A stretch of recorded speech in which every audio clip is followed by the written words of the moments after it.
श्रीवेङ्कटेशाय श्रीनिवासाय मङ्गलम् लक्ष्मी सविभ्रमालोकसुभ्रूविभ्रमचक्षुषे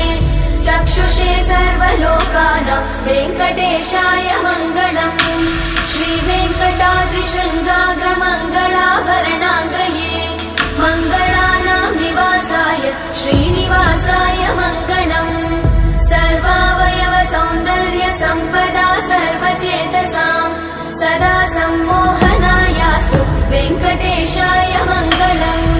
नित्याय निरवध्याय सत्यानन्दचिदात्मने सर्वान्तरात्मने श्रीमद् वेङ्कटेशाय मङ्गलम् स्वतः सर्वविदे सर्वशक्तये सर्वशेषिने सुलभाय सुशीलाय वेङ्कटेशाय मङ्गलम् परस्मै ब्रह्मणे पूर्णकामाय परमात्मने प्रयुञ्जे परतत्त्वाय वेङ्कटेशाय मङ्गलम् आकालतत्त्वमशान्तमात्मनामनुपश्यताम् अतृप्त्यमृतरूपाय वेङ्कटेशाय मङ्गलम् प्रायस्वचरणौ पुंसां शरण्यत्वेन पाणिना कृपया दिशते श्रीमद् वेङ्कटेशाय मङ्गलम् दयामृततरङ्गिण्यास्तरङ्गैरिव शीतलै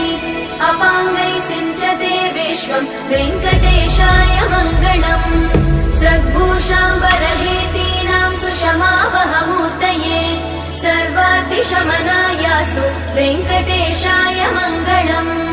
श्रीवैकुण्ठविरक्ताय स्वामि पुष्करिणीतटे रमया रममाणाय वेङ्कटेशाय मङ्गलम् श्रीमत्सुन्दरजामातृमुनिमानसवासिने सर्वलोकनिवासाय श्रीनिवासाय मङ्गलम् मङ्गलाशासनपरैर्मदाचार्य पुरोगमै सर्वैश्च पूर्वैरचार्य सत्कृतायास्तु मङ्गलम्।